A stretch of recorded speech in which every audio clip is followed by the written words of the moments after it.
Hello doctor, எப்படி இருக்கீங்க? இது என் ஃப்ரெண்ட் பிரியாமாவோட எக்கோ ரிப்போர்ட். நானும் இதுல ஃபுல்லா கோ த்ரூ பண்ணி பார்த்தேன். எவ்வளவு பெர்சன்டேஜ் பிளாக் இருக்குன்னே கொடுக்கலையே டாக்டர். அதை தவிர என்னென்னமோ எழுதியிருக்காங்க, கொஞ்சம் பார்த்து சொல்லுங்க. நீங்கள் இந்த எக்கோ ஸ்கேனில் பார்த்தீங்கன்னா என்னென்ன விஷயங்கள் தெரியும், என்னென்ன விஷயங்கள் தெரியாதுன்றது தெரிஞ்சுக்கோங்க.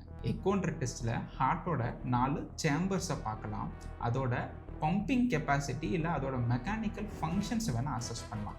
அதை தான் நீங்கள் ரிப்போர்ட்டில் பார்த்தீங்கன்னா எஜெக்ஷன் ஃப்ராக்ஷன்னு போட்டிருப்பாங்க. அது 60% இருக்கா, 65% இருக்கான்றதை பார்க்கலாம். அதே மாதிரி ஹார்ட்டோட 4 வேல்வ்ஸை பார்க்கலாம். அந்த வேல்வ்ஸ் நார்மலாக இருக்கா இல்லை அப்நார்மலாக இருக்கான்றதை பார்க்கலாம். அதே வேல்வில் ஏதாச்சும் நேரோயிங் இருக்கான்னு பார்க்கலாம், ஏதாச்சும் லீக்கேஜஸ் இருந்தால் அதுவும் பார்க்கலாம். ஒருவேளை இதயத்தோட ரத்த குழாய்களில் பிளாக் ஏற்பட்டுருந்துச்சுன்னா அதனால் அந்த பர்டிகுலர் ஜோனில் பம்பிங் கெப்பாசிட்டி கம்மியாக இருந்துச்சுன்னா அதை வேணால் எக்கோவில் பார்க்கலாம். அதனால் ஒரு வேல்வ் லீக்கேஜ் இருந்துச்சுன்னா அதை வேணால் எக்கோவில் பார்க்கலாம். ஆனால் எவ்வளோ பர்சன்டேஜ் ஆஃப் பிளாக்ன்றதை எக்கோவில் கண்டிப்பாக பார்க்க முடியாது. அப்போ அந்த பிளாக் எப்படி டாக்டர் கண்டுபிடிக்கிறது? அதுக்கு தான் ஆஞ்சியோகிராம்ன்ற டெஸ்ட் பண்ணணும். ஐயோ, ஆஞ்சியோகிராம்.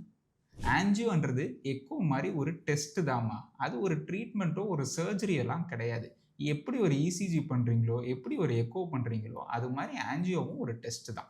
ஓ, ஓகே டாக்டர். பிரியாமா, எக்கோல ஹார்ட்ல எவ்வளவு பர்சன்டேஜ் பிளாக் இருக்குன்னா பார்க்க முடியாதாமா. அதுல என்னென்ன பார்க்கலாம் அப்படின்ட்டு டாக்டர் தெளிவா சொல்லியிருக்காரு. இன்னொரு தடவை ரீப்ளே பண்ணி வேணா கேளுங்க.